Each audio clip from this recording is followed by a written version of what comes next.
Hello, everybody. This is Fadela Shaib speaking to you from the Geneva WHO headquarters and welcoming you to our global COVID-19 press conference today, September 25th.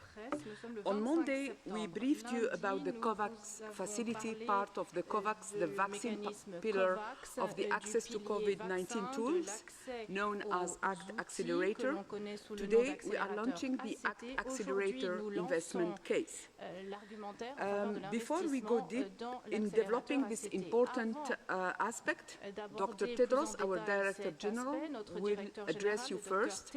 Joining Dr. Tedros in the room are Dr. Mike Ryan, Executive Director, Emergencies Program, Dr. Maria von Kerkhoff, Technical Lead for COVID-19, Dr. Mariangela Simao, Assistant Director General, Access to Medicines and Health Products, Dr. Sumya Swaminathan, Chief Scientist, Dr. Bruce Aylward, Senior Advisor to the Director General, Lead ACT Accelerator.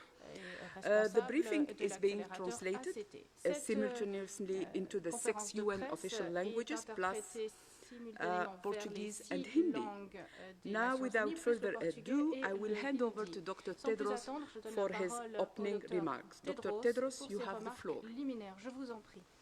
Thank you. Thank you, Fadila. Good morning, good afternoon, and good evening. With the Northern Hemisphere flu season approaching and with cases and hospitalizations increasing, many countries find themselves struggling to strike the right balance between protecting public health, protecting personal liberty, and protecting their economies. So-called lockdowns and the impact on global travel and trade have already taken such a heavy toll. The global economy is expected to contract by trillions of US dollars this year. Many countries have poured money into domestic stimulus packages, but these investments will not on their own address the root cause of the economic crisis, which is the disease that paralyzes health systems, disrupts economies, and drives fear and uncertainty. We continue to urge countries to focus on 4 essential priorities. First, prevent amplifying events. Second, protect the vulnerable. Third, educate, empower, and enable communities to protect themselves and others using every tool at their disposal. And fourth, get the basics right. Find, isolate, test, and care for cases, and trace and quarantine their contacts. This is what works. Effective vaccines, diagnostics, and therapeutics will also be vital for ending the pandemic and accelerating the global recovery.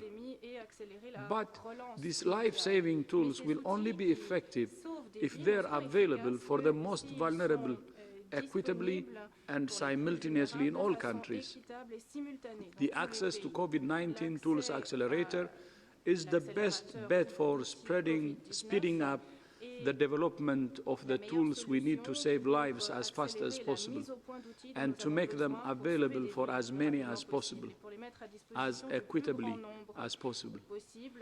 Today, WHO and our partners are publishing a detailed strategic plan and investment case for the urgent scale-up phase of the ACT Accelerator, building on the success of the startup phase. The investment case illustrates some of the considerable economic benefits from accelerating the development and deployment of tools to rapidly reduce the risk of severe COVID-19 disease globally. By the end of next year, the ACT Accelerator aims to deliver 2 billion doses of vaccine, 245 million courses of treatment, and 500 million diagnostic tests to low and middle-income countries. Today's status report shows that in just 5 months, the ACT Accelerator has made remarkable progress.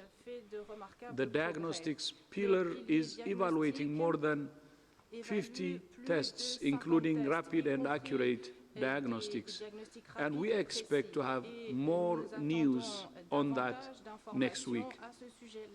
The therapeutics pillar is analyzing more than 1,700 clinical trials for promising treatments and has secured courses of dexamethasone for up to 4.5 million patients in lower-income countries, the only medicine shown to reduce the risk of death so far.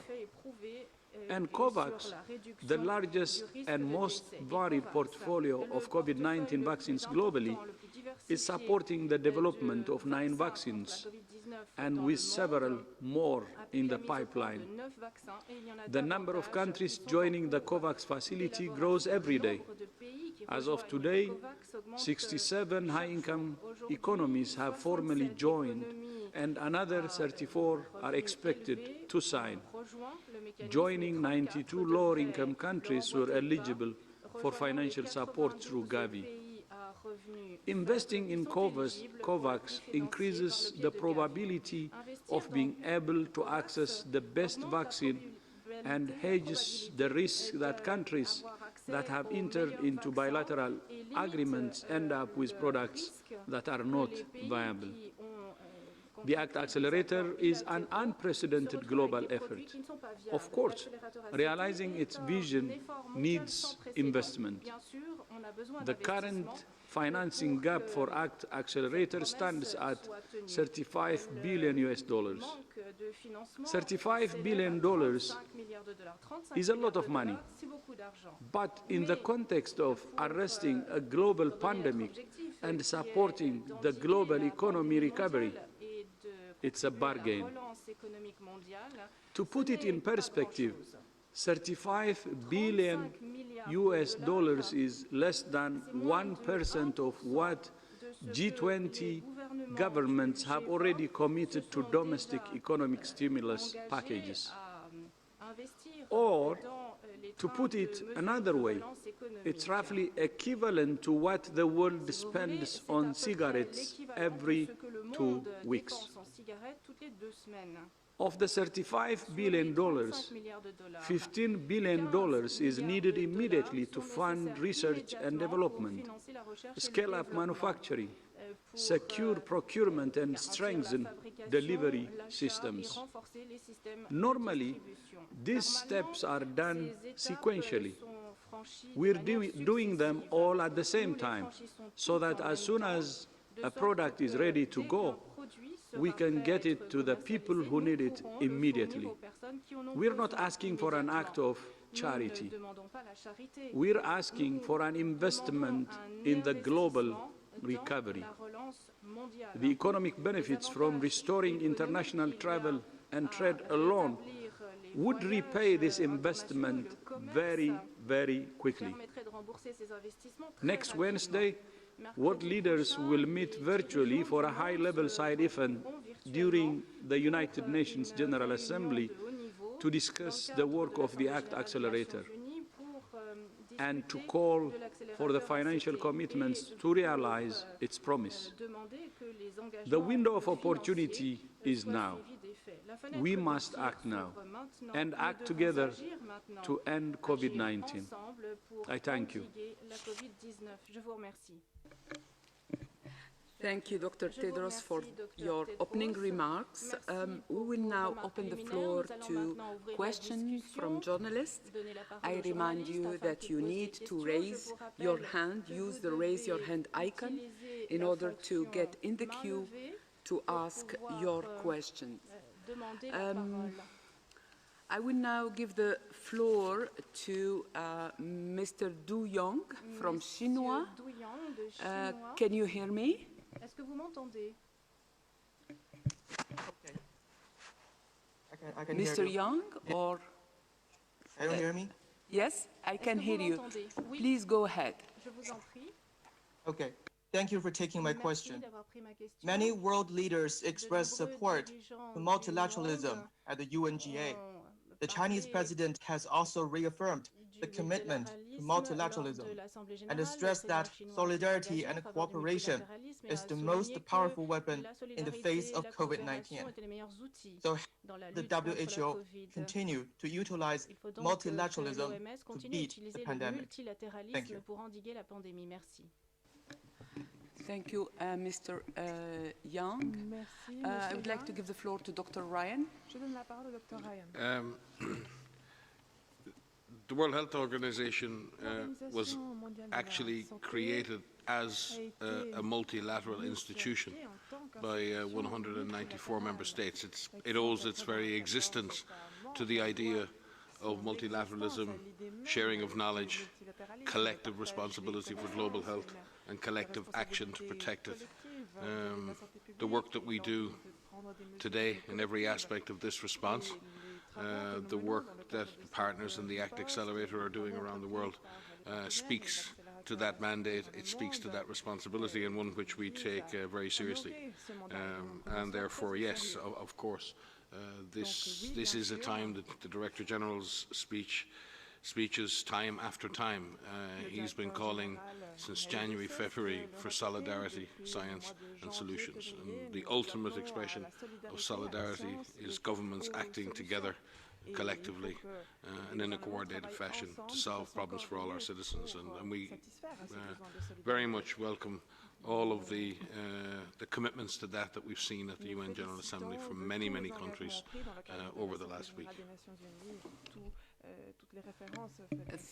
Thank you, Dr. Ryan. We will move now to London, to Mr. Borzu Daragahi from The Independent. Can you hear me? Please unmute yourself. Hi, can you hear me? Yes, very well. Go ahead, please. Great, I'm actually in Istanbul. I had a rather broad question about the impact of the COVID-19 pandemic on global medicine. Can any or all of you, if you would like, comment on how the pandemic, in your view, over the last 7-8 months has changed medicine in terms of recruitment, retirement, protocols, and what, if any, patterns have you seen within the medical communities regarding changes?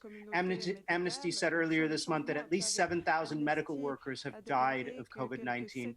I don't know if that's a total number, but how does a tragedy like that impact a profession as medical professionals yourselves?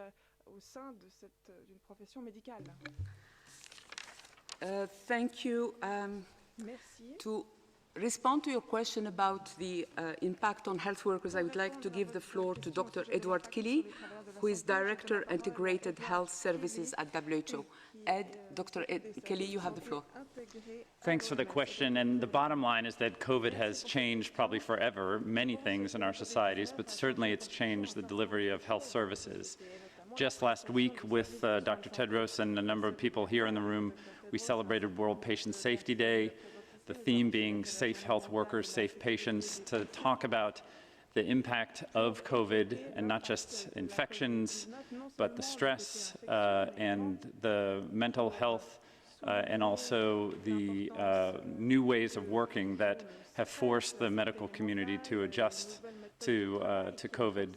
Right now, in terms of what's reported to WHO, the healthcare workers in terms of infections have been about 14% of all the infections that are reported to us. There's limited data on this, but I think it's highlighted that we need to study more, and it's certainly put the spotlight on the fact that reforming and supporting health workers in all aspects, and we're talking about not just care deliverers, but the people who clean the rooms, the people who work in the community, in terms of outreach workers, have been majorly impacted. WHO's done a number of studies on this, looking at the essential health services and the continuity of those health services. There's been an impact across the board in terms of health services. About half of all health services at one point were interrupted, but it's everything from things that can be managed at some way, like dental services and rehab services, down to acute emergency services. So all countries right now are figuring out ways to make this work. WHO is trying to gather some of those experiences and share them as part of the response, and this will be something that we'll be working on with countries going forward. Thank you, Dr. Kelly. I think Dr. Maria von Kerkhove has something to add. Yes, thank you. I'd like to address the first part of the question that you asked about the bringing together of the medicine and how has that changed. I think one of the things we've seen, and WHO does a lot of work in this area of convening the world's scientific expertise and the world's leading experts on any number of topics that we are working on and responsible for. And this pandemic is no different. So quickly we utilized our networks that have been in existence for emerging infectious pathogens like SARS, like MERS, like influenza, and brought that together to better understand what we were learning about this virus, around severity, around transmission, about clinical care, about everything that you could think of. And that was no different in this pandemic. But what that really allowed us to be able to do, and you've heard me say this before, we are working with thousands of scientists all over the world in all of these different international networks. But that really helped us to be strategic and smart about the type of studies that needed to be done. We had a meeting in early February under the R&D blueprint to have a research forum to say what are the critical questions, the critical unknowns that need to be addressed under 9 different topics, from epidemiology to the animal-human interface to therapeutics, to virology, all IPC, so many different topics, and then pushed that science to be done, pushed those studies to be done, ensured that we had the right groups doing different types of research and not all doing the same research in one particular area, and then coming together regularly to discuss and debate, review all of the papers that are coming out. And I think that ability to be able to harness that world's expertise, not only to say these are the studies that need to be done, but to drive all the way through identifying the priorities, outlining the research methodologies that are critical to address those critical unknowns. And we have a number of protocols that are out to follow really high-level, robust methodology, everything from zero-epi through the clinical trials, to be able to get those answers quicker. But the science is really accelerating. I mean, 9 months, 10 months in, the science is coming fast and furious. And we work through our science division that Sumya leads, and with our partners and in the science division, but also the Goran Research Network, to review the studies that are coming out every day. And there are preprints that come out every day. They haven't gone through peer review, but there's hundreds of them, if not thousands of them. And the studies are becoming sharper. The studies are becoming more specific. They still need to go through peer review so that they go through that process. But we are working to pull all of that together and look at our guidance and look at our advice. And that's why our guidance and advice evolves. But I think that's a really good question, because this pandemic, again, just accelerates the speed at which WHO and our partners are able to come together and push that even further. So it's a process. Science never finishes. It's something that evolves over time and it grows, and that's a positive thing, and that's why our guidance evolves over time. But we're really grateful for all of our partners doing high-quality research, taking the time to do it well, putting it through peer review, and making sure that they're addressing these critical unknowns. Thank you, Dr. Van Kerkhove. Now the next question will come from Stephanie Nebehe, Reuters. Stephanie, do you hear me? Yes, thank you, Fadela. Can you hear me? Yeah, very well. Go ahead, please. Thank you very much. I wondered if someone could elaborate, please, in terms of what I understood were the 67 countries that have joined, self-financing countries that have joined Kovacs, with, I think you said 34 more expected. Could you elaborate as to whether China is among those, and whether Taiwan, which today said it had signed up on September 18th, is among those? And also, just as a corollary, we understand from a Chinese official today that WHO has, quote, supported its emergency use of vaccines. Can you perhaps comment on that, please? Thank you. Thank you, Stephanie. Dr. Bruce Aylward. Thanks, Fidela. Yes, so that's correct. Right now, there are an extraordinary number, and it changes every single day in terms of the number of countries that are working with the countries and economies working with the Kovacs facility. As of today, as the Director General mentioned, it's 159 countries that have already confirmed, countries and economies, that they are going to be part of the Kovacs facility. Of these, we've got 92 are what we call AMC eligible countries for support, and then we have the 67 what we call self-financing countries and economies. And of those, we have 29 actually have come together through what's called Team Europe, and in addition there's another 34 that are still in discussion. So the final number could be well over 170 countries and economies that are part of this. And yes, indeed, Taiwan is one of the economies that have joined the Kovacs facility, and which is great. We're in discussion with China as well about the role that they may play as we go forward in the with the Kovacs facility, particularly in terms of the importance as a potential supplier of vaccines on the global scale. I think, as most people on the call are aware of the all of the vaccines that are currently now in phase 3, 4 of these vaccines are vaccines from China. So again, an important potential player as we go forward. On the specific issue of the emergency use licensure, I think Marie-Angela. Thank you. First of all, let me emphasize that countries have autonomy according to their national regulations and legislation to issue emergency use authorizations for any health product. And China and other countries have already done so for different products. And WHO has emergency use listing provisions and has issued already several products for diagnostics. We have not yet issued provisions for EOL of vaccines, but today I have good news for you, because we have just put out for comments a draft criteria for assessment of COVID-19 vaccines for emergency use listing or pre-qualification, and this will help manufacturers understanding the criteria, and also this is up for comments until the 8th of October, public comments, organizations, manufacturers, and individuals, because this will help to all partners to understand what's necessary to put a product that's both safe and effective into the market, and what are the elements that will make it eligible for either an emergency use listing by WHO or a pre-qualification. Thank you.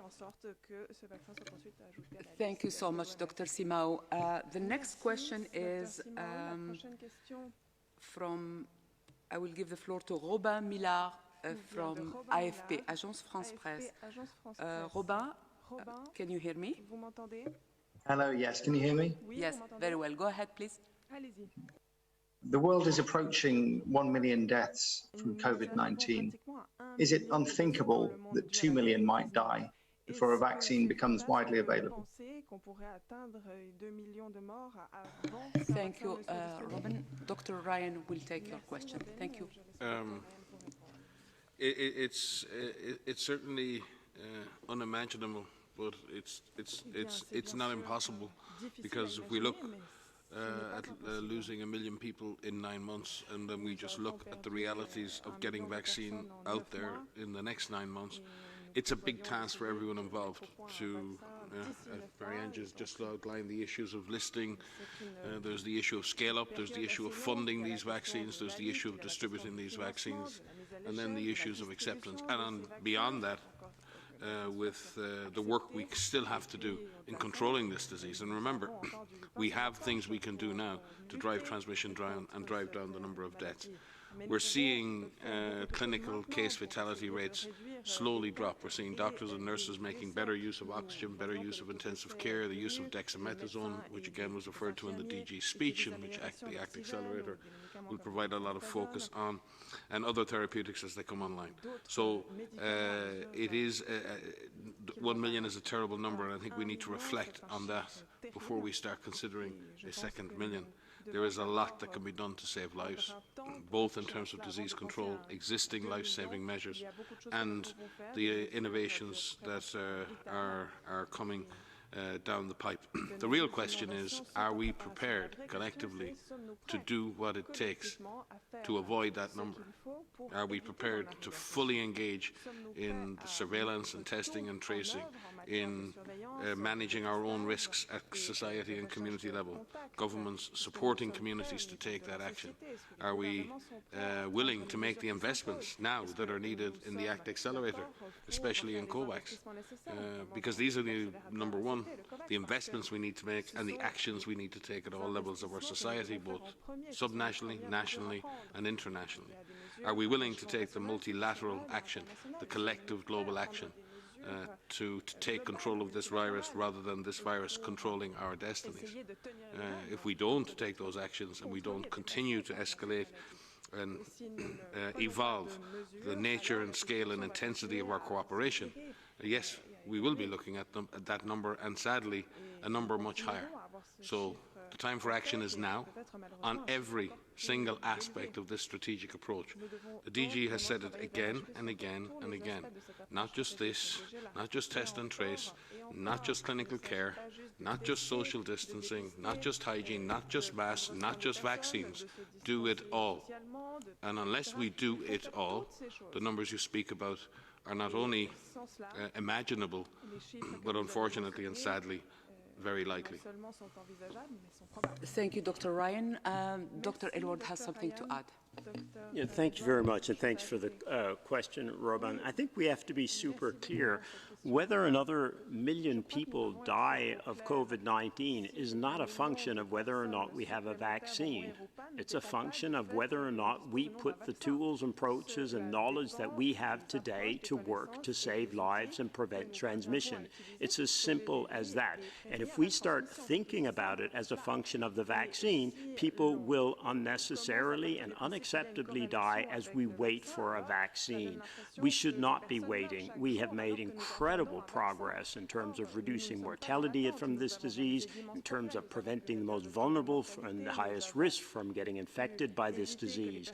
It's unacceptable, it's unnecessary, and it should be unimaginable. And it should not be a function of whether or not we have a vaccine. It's a function of whether or not we, as individuals, as Mike emphasized, do what we can, our part, to prevent transmission of this disease. Thank you, Dr. Elward. The next question is from Ana Pinto, Fola de Sao Paulo. Ana, can you hear me?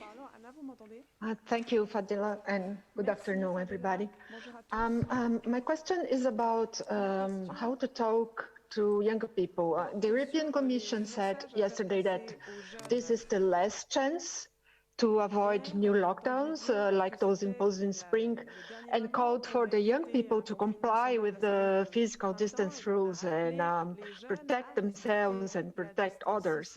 But I guess we have seen that it's not lack of information. So information is not enough to change people's behaviors. So since early this month, the WHO convened its special group on behavioral science. I wonder if there are already any insights about the best way or the most promising ways to get people to really take care of themselves and others, especially younger people who seem to believe that COVID-19 is not such a big deal. Thank you. Thank you, Anna. Dr. Ryan? Yeah, I think I take your point, but again, we run the risk here of, when you say young people, you mean all youth, and they're all of the same mind, and none of them want to cooperate. I think that's where the older people get it wrong, quite frankly. The vast majority of young people that I know are just as committed to containing this disease and saving lives as anybody else. In fact, more committed. Just as knowledgeable, as you say. The issue is when it comes to behavior. You may have the knowledge, you may have that attitude, you may wish to take the best possible action, but then it's how you actually behave in the end. And there are many factors that eventually drive human behavior. And we have to understand also, and not to get into a blaming culture, we have to see how we can support youth like we support any sector in our society to protect themselves and protect others. So I really hope we don't get into a sort of finger wagging, it's all because of the youth, and therefore they need to improve their behaviours, so we need, you know, that is not a dialogue that is going to work. It certainly never worked with me. So I think we need to have a conversation, and the youth need to lead that conversation, and the last thing a young person needs is an older person pontificating and wagging their finger. So I think we need to find better ways to engage young people. I think we need to give young people the responsibility and give them a voice in this, and then empower them and resource them to do it. But in the end, when we look at some of the situations around the world, if we leave aside who's doing it, the reality is that indoor, close together gatherings of individuals engaged in intense activity over a prolonged period of time is a major factor in driving transmission at community level in this epidemic. And therefore, we have to make those environments safer, and we have to make behaviour in those environments safer. And it really doesn't matter if it's old people or young people. It is the environment, the context, it is the situation in which the virus is spreading. It's not the people, it's not because they're young that it's happening. It's not their fault, it's not because it's about the situations in which that is occurring, and the environments in which transmission is occurring is driving transmission. How do we work with young people to make those environments safer, make their behaviour safer? Because some people say to be more responsible, and again you start an argument of who's irresponsible and who's responsible. Let's talk about safe behaviours, and let's talk about making myself safe and others safe. Then it's easier, because people can, I think younger people can internalise that idea rather than making it about responsibility and other things that the youth of the world really don't want to hear from older people most of the time. Maria? Thanks, Mike. I think three things we need to do with all people, young people, old people, all people. It's about engagement, it's about empowerment, and it's about enabling them to do what they need to do. And the engagement comes through dialogue, through discussion. It's through listening, it's through talking, it's through constant conversation. Because the pandemic situation is evolving, it's changing, it's complicated, it's scary, it's confusing, it's hopeful. But that dialogue needs to continue to happen with all different groups. We've reached out to a number of youth groups to have conversations and dialogues to start that. But that dialogue has to happen at a national level, at subnational level, in communities, in churches, in different types of engagements, at schools. How can we engage and listen and really understand what are the concerns, what are the considerations that children and young adults and young people and old people, everyone can take, so that they know that they can feel empowered to do something to protect themselves. There's so much that we have right now that you can do to protect yourself. And this is all of the individual measures that we've been saying, and the hand hygiene and the respiratory etiquette, wearing of masks, avoiding enclosed spaces, take a risk-based approach. But then what is it that we can do to provide enabling environment so that individuals can be safe throughout their day? How can workplaces be safer? How can schools be safer? How can public transport be safer? How can your home be safer? How can social different aspects be safer? You know, we say physical distancing, not social distancing. What we're seeing, and as Mike said, young people are a force of nature in terms of their ability and passion and creativity to help find solutions. You talk to a group of young people, they don't come to you with a bunch of problems. They come to you with, there's something here, here's a possibility of a solution to think forward. Let's harness that as well, and we're trying to harness that as well. We're trying to all work through what our new normal looks like, and whether we like it or not. Going back to the old ways right now is not going to happen. We are working towards keeping ourselves safe, finding ways to keep transmission to a low level while we open up our societies, and there are ways that we're doing that.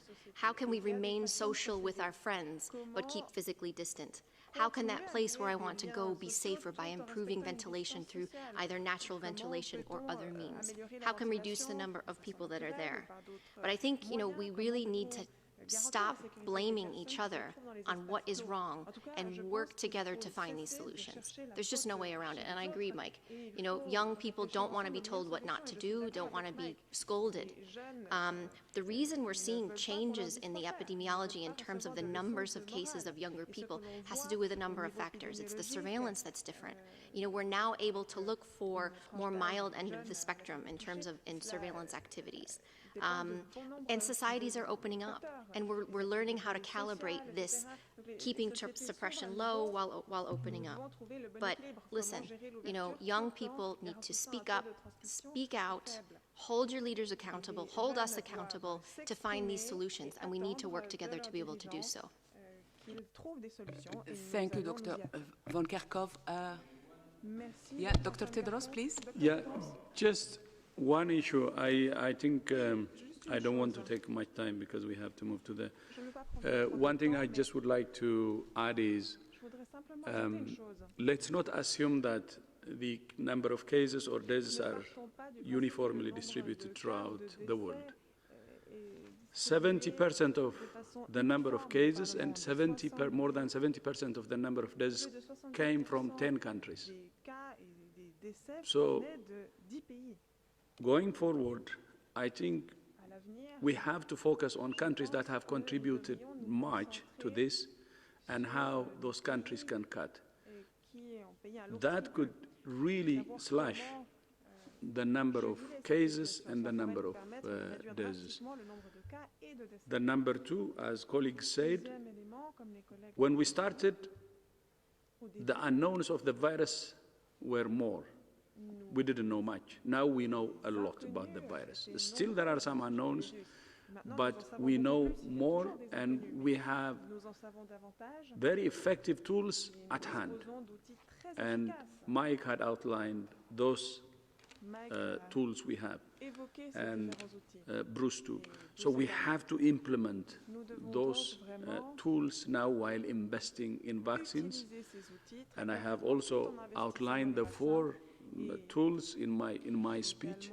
So we shouldn't waste time. We should invest in those tools that we have already. I mean, use the tools that we have while investing in vaccines, diagnostics, and therapeutics. Thank you.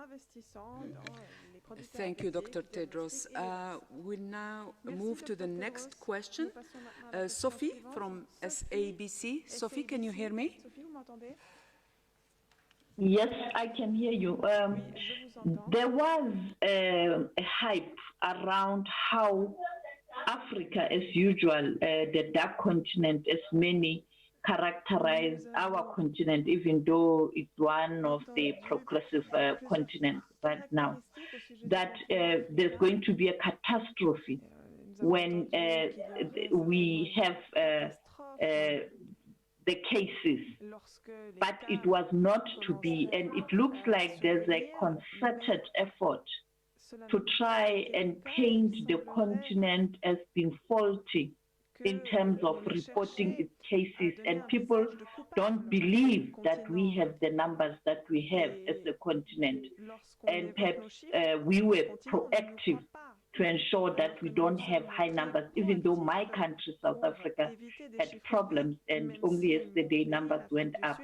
What is your message to those people who are continuously doubtful that Africa is playing an important role in the global village on challenging matters, and also that it does take advice seriously, particularly the regulations from World Health Organization?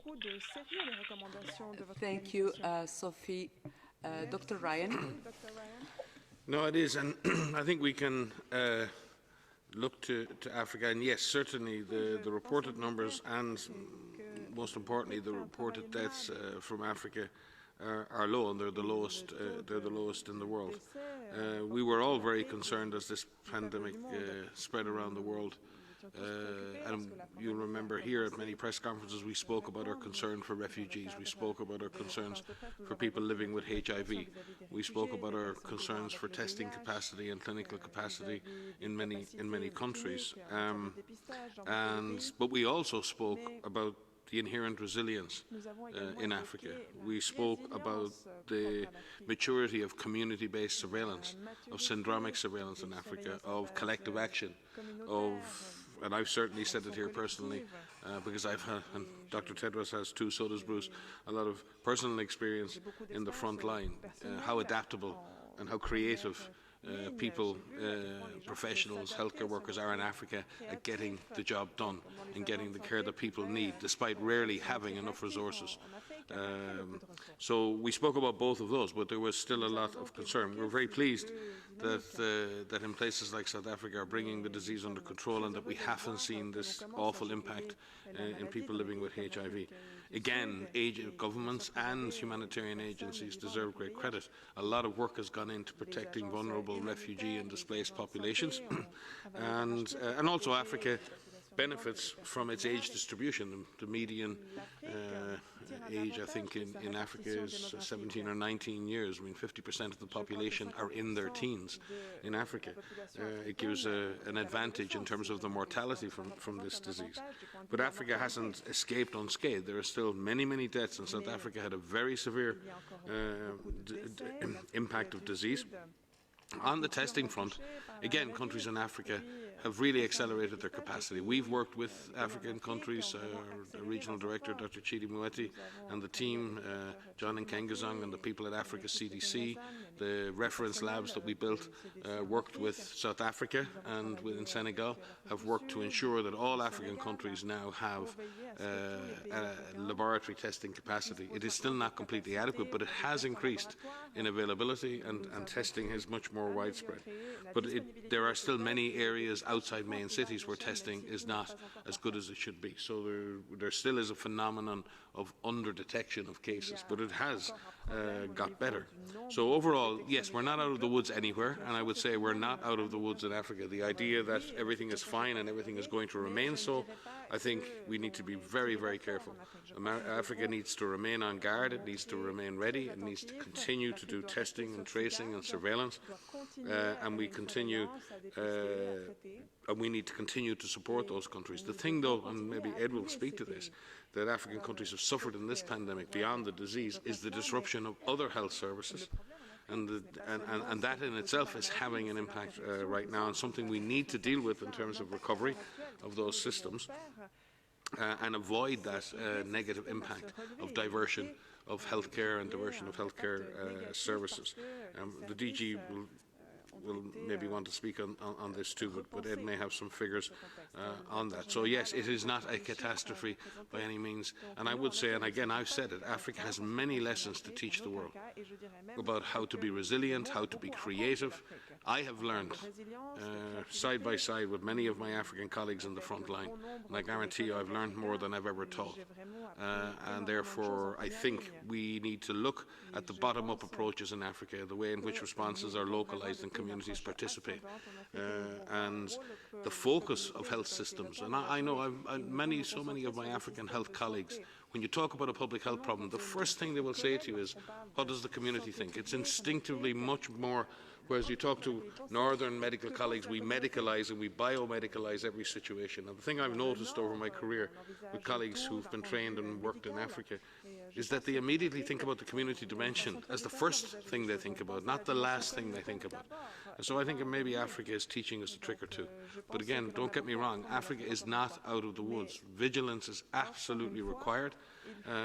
And we celebrate that Africa has not been hit in the way it could have been, but there are still many countries who may struggle if their systems become overwhelmed. Ed, you may wish to speak about the broader health systems issues.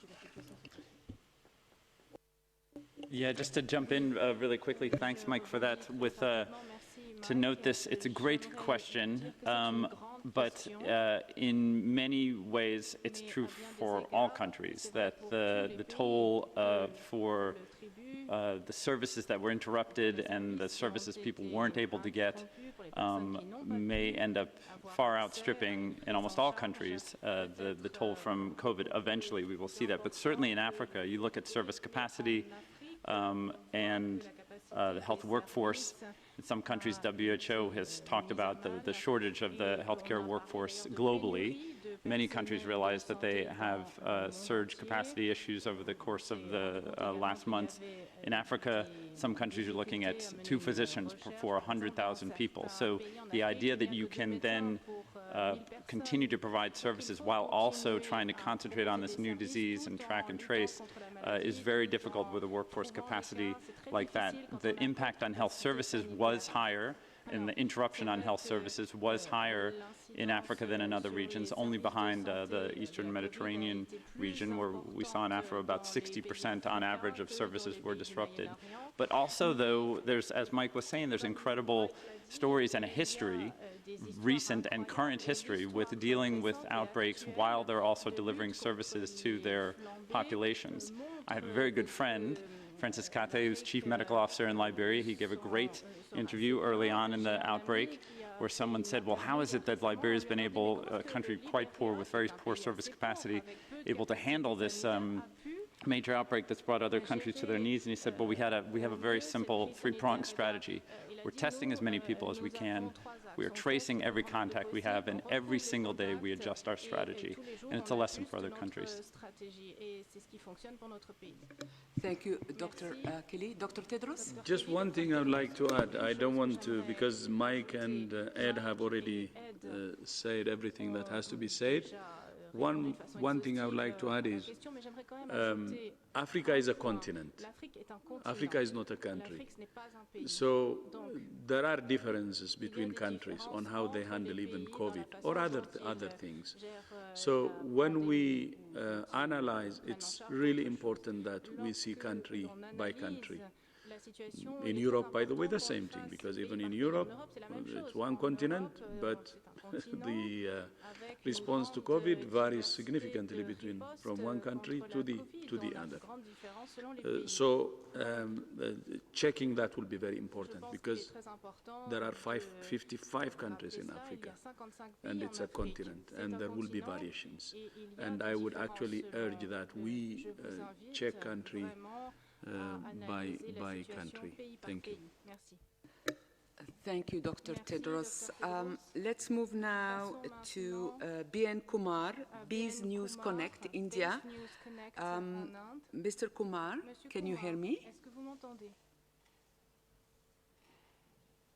Yeah, I can hear you. Yeah, please go ahead.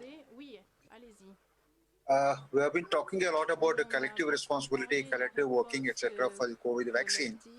I would like to know what is the latest update on the joint action to find out the source of the virus that was supposed to have taken place in China, and WHO delegation was supposed to be in China working on that. I'm asking this question, which must have been answered earlier, in the context of when Chinese virologists who came out and has been giving lots of interviews to media saying China has deliberately planted. It is, though WHO says it is not man-made, this virologist says it is not lab, it is lab-made. I want.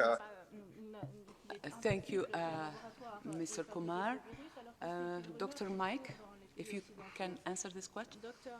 Sure.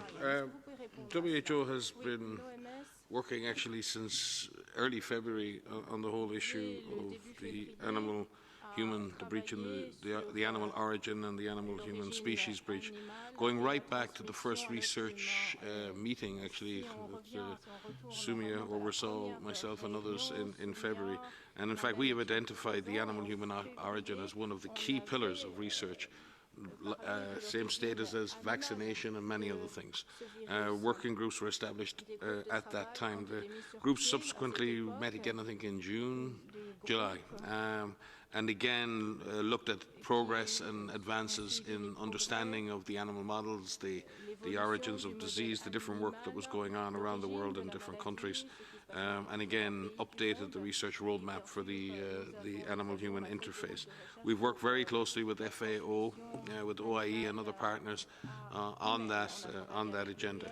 In parallel to that, and we've been working closely with colleagues in China to establish a research plan for the studies to look at the animal origins of disease in China. And as you know, we had the DG dispatched an advanced team to China that worked with our country office and with the Chinese authorities to define terms of reference and then effectively a roadmap to the kinds of studies that we would need in order to understand the animal-human origin. That would not just be animal studies, but that would be epidemiologic studies, animal studies, environmental studies that would be needed to understand the animal origin. And all investigations were on the table. That was planned in 2 phases. Phase 1 focusing on the epidemiologic history of the disease, identifying to what extent we can identify the case 0. And I've said here at previous meetings that case 0 may not be in Wuhan. We know that we've had the cluster of cases around the Wuhan seafood market, but we know we had antecedent cases. So the first thing, if you're going to look at animal origin, you really have to identify the case 0 or the case zeros, those human beings that you believe were infected from the animal source. Once you know that, you can start to look at that animal source and the likely candidates for that having happened. And that will be very much those animal studies in a phase 2. The Chinese authorities themselves are conducting phase 1 studies, and we have communicated with them intensively over the last number of weeks. Maria may speak to that, in identifying a multidisciplinary team that will work with our Chinese colleagues. We have shared details of those we believe to be excellent scientific candidates. We've reached out to external partners, including partners in the Global Outbreak Alert and Response Network, looking for specific individuals, not specific individuals that would meet the specific terms of references in the area of epidemiology, laboratory, veterinary science, animal-human origin studies and others.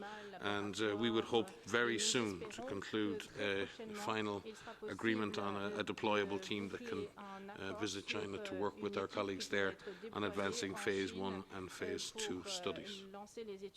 Maria, anything to add? Just briefly to add that it may take some time. So just in our experience with other zoonotic pathogens, viruses, the pathogens that jump from an animal to human, and finding the animal source or the intermediate source, it takes some time.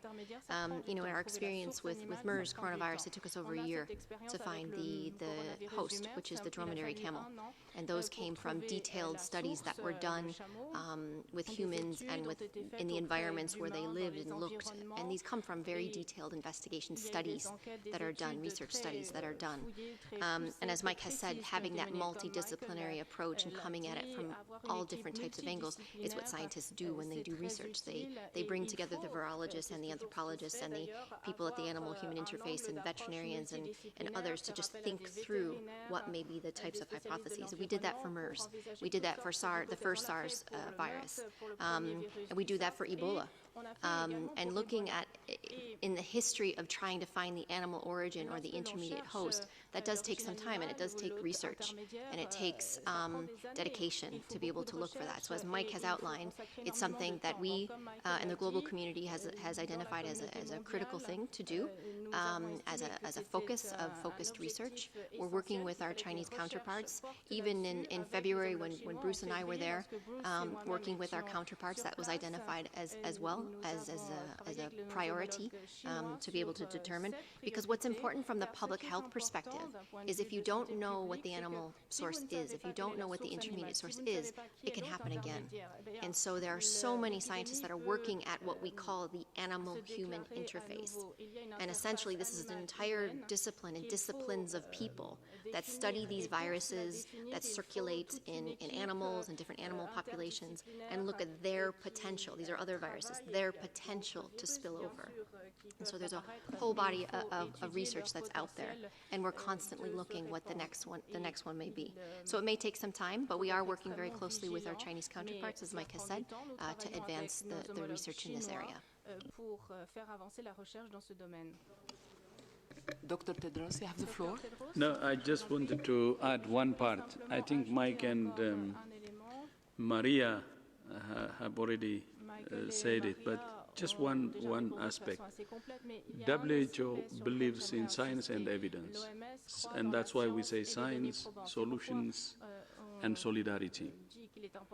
And our colleague, I think the person who asked from India, said, there was a media interview, someone saying that the virus came from a lab.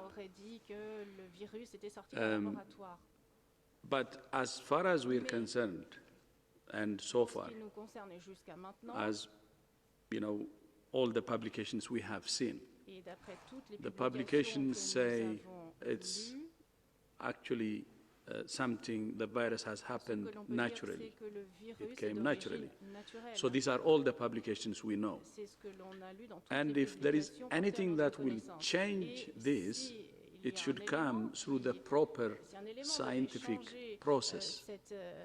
Whoever comes to the media and speaks, we cannot say anything. We would urge them actually to go through the scientific process, because here science and evidence should be central. And that's what we have to uphold. We cannot comment, we cannot say anything on whatever is being said in the media. Thank you. Thank you, Dr. Tedros. I would like now to give the floor to Kostas Davanis from ERT Greece. Kostas, do you hear me? Yes, I can hear you. Hi. My question is, how do you assess the current situation with the coronavirus in Europe? Do we have the second wave, and can this second wave be more dangerous as the first in the March? Thank you, Kostas. Dr. Von Kerkhove, if you can take this question, please. So thanks, Kostas. That's a good question. So as Dr. Tedros has said, Europe is many countries, and so we need to not overgeneralize what's happening in every country in Europe. What we look at an individual country level is the trends and what is happening in each of the countries. The trends as it relates to their surveillance policies, their testing policies, and other policies that they have put in place to be able to suppress transmission. And we are seeing in a number of countries right now an increasing trend in cases. And part of that is due to the fact that we have better surveillance, and so countries are in a much better position now to be able to detect cases. But what is worrying to us is an increase in hospitalizations and an increase in bed occupancy for hospitalizations and also in ICU. We're at the end of September, not even towards the end of September, and we haven't even started our flu season yet. So what we are worried about is the possibility, that these trends are going in the wrong direction. Now, on the other hand, we are in a much different situation now than we were in a few months ago. We have tools in place to be able to reduce transmission and to save lives. So the hospitalization rates that we're seeing now are not at the same level as we were seeing in March, April, May. But we want to make sure that those hospitalization rates stay low and that transmission is still brought under control because societies are opening up. And so what countries are doing is they're using a data-driven approach from the data that they are collecting from cases, looking at case numbers, looking at hospitalization rates, looking at ICU capacity, looking at the different types of transmission that is happening. Is it happening? Where is it happening? Is it happening in clusters? Is it happening at homes? Is it happening in communities? And then taking deliberate, targeted action at the most localized level. And this is a good thing because we want to avoid any national lockdowns again that were happening in the beginning. And that was a blunt force object that many countries needed to use to buy themselves some time to take the pressure off of the healthcare systems, but we're not in that situation again. We're also much, much better prepared. And as we go into the flu season, we have tools for flu as well. We have a vaccine for flu for vulnerable groups. We have testing for flu. We have antivirals for people who are infected with flu. So there's a lot that we have in our toolbox to be able to not only help for COVID, but also to help for influenza.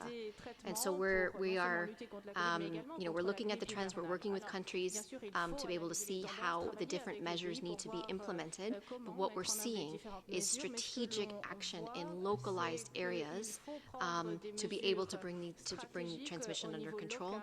And we're seeing earlier case detection, earlier admission to hospital, the use of dexamethasone for severe and critical patients, and all of those actions are saving lives. Just add, because I think it's important, and again, I would agree with Maria and Tedros, it's very hard to generalize. Our European region is 55 countries, and they stretch from Central Asia to Iceland. So you'll get a sense there of the range. So it's impossible to give advice across the board. And within that, there are different trends happening. But overall, within that very large region, we are seeing worrying increases of disease, and the 14-day incidence across a great swathe of the region is increasing and increasing fast. We see the death rates have not caught up, but we are seeing hospitals starting to have more occupancy. We're seeing ICUs beginning to have more occupancy. We're starting to see a small uptick in deaths in older people, and that will inevitably become more. But I think we also probably need to recognize across a large number, particularly of European countries, that testing and tracing, the isolation of cases, either at home or in healthcare facilities, the quarantining of contacts, the following up of contacts, that ability to control disease by knowing where the disease is and being able to contain it in that way is something that has worked in some countries and has not worked so well in others. And we really do need to continue to focus on that. It's difficult when the incidence is rising very quickly. But in that sense, we have to see lockdowns as, in some senses, lockdowns, and people are calling them circuit breakers and they're calling them all kinds of different things. But in other words, lockdowns and national lockdowns are almost a last resort. And to think that we're back in last resort territory in September at the beginning of the autumn, I think is something that's a pretty sobering thought. Have we exhausted all the tools? Have we really exhausted all of the tools? So we're back to lockdowns as a solution? Have we really implemented testing and tracing and isolation and quarantine? Have we really maximized the value of public health and social measures? Have we really maximized people's commitment to physical distancing and hand hygiene and wearing masks and all of the other things? And are we back to lockdowns as a solution? Because, quite frankly, a good number of countries around the world have never had to resort to lockdowns. Or when they did, they were used in a very surgical way for a very specific impact or effect. So I think everyone in every country needs to ask themselves those questions. Are we truly maximizing all the other measures? And as Maria said, if we could apply those measures, even if they are about restrictions of movement at a sub-national level, but we need to move fast across a range of different things now in many countries, and I think Europe has a lot of work to do right now to stabilize the situation and bring the transmission under some kind of control. But again, has done very well in many cases in being able to get people into healthcare very quickly and treat them very effectively. So I think we have to find a way and keep our, we said it here before, we want to keep our schools open and we want to protect the most vulnerable in our society. What gives? What do we need to do to keep those two principles? We want to keep our economies moving, our kids in school, and our older and vulnerable protected and cared for. If we cherish those three things, what gives? What are we prepared collectively to invest in ensuring those three key principles, if they're the ones we believe are the most precious for our society? Thank you, Dr. Ryan. I think we are up to the hour. We will take, I believe, the last question. Next will be Gabriela Sotomayor from Proceso. Gabriela, can you hear me? Yes, hola. Thank you very much for giving me the question. Well, my question is, some governments are betting everything on the vaccine. Many of them in Latin America, they no longer do many tests, they are relaxing the measures. One has the impression that they are waiting for the miracle to arrive. And there is a government as well that promises the vaccine in its campaign, in a political campaign. It seems that they are conditioning the vote with the vaccine. So you mentioned in the Kovacs and solidarity, but there's a lot of factionalism as well. So I would like your comments on this issue. Thank you, Gabriela. Dr. Tedros would like to answer this question. Thank you. Bruce would like to answer this, but I would like to say one thing. The old age, whatever advice, don't put all your eggs in one basket. That's the message we have. Meaning we have to invest in vaccines, but at the same time, let's be very serious in using the tools we have at hand. Many countries have suppressed the virus, controlled the pandemic with the tools at hand. Consider as a bloc if you want. Many countries neighboring China, Japan, Korea, Thailand, Vietnam, I can go on and on, Laos, Cambodia. What have they done? You can have a look. Just the tools. They don't have a vaccine. So our message is, while working on vaccines, we should work hard and harder. We're doing that. But we should do the tools at hand. Because when you use the tools at hand, you save lives today. You save the lives that should be saved today. You shouldn't fail to save lives today.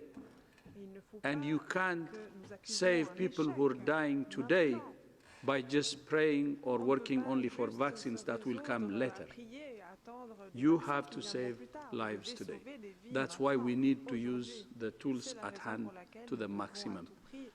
And we should not put all our eggs in one basket. Never. And that's, everybody knows this, I think, and we shouldn't have even said this. Dr. Aylward, I think, has something to add. Yeah, if I was to paraphrase the wisdom of our Director General, we'd be saying to put as many of your eggs as possible in the ACT accelerator, because in fact, putting the ACT accelerator together, this was exactly the point that the founders were making, is that you can't bet on any one solution. You're going to need a mix of tools to be successful. So when we put the ACT accelerator together, we're looking at vaccines, diagnostics, therapeutics to be able to solve the problem of severe COVID disease. The goal is get the severe disease down so that we can take the pressure off the health systems, we can walk back from the disruptions to our societies and especially to our economies. And that's the reason we published today the investment case, which lays out why this is such a good deal, such a good bet for the entire world. So to your point, we've got to bet on all of these tools and also the knowledge that we have today if we're going to be successful. Thank you, Dr. Aylward. I will let Dr. Tedros finish. Over to you, Dr. Tedros, because we are coming to the end of this press conference. Last words. Yeah, thank you. Thank you so much for joining, and thank you so much for the interesting question, Gabriela, the last one, and all journalists who have joined today. And have a nice weekend, and see you next week. Thank you. Thank you, Dr. Tedros. I remind journalists that we will send you the audio file of this press conference and the DG opening remarks. You will get the full transcript of this press conference on our website probably tomorrow morning. As always, I do apologize to journalists who were not, I couldn't take their questions. Thank you so much. A bon weekend. Bon weekend.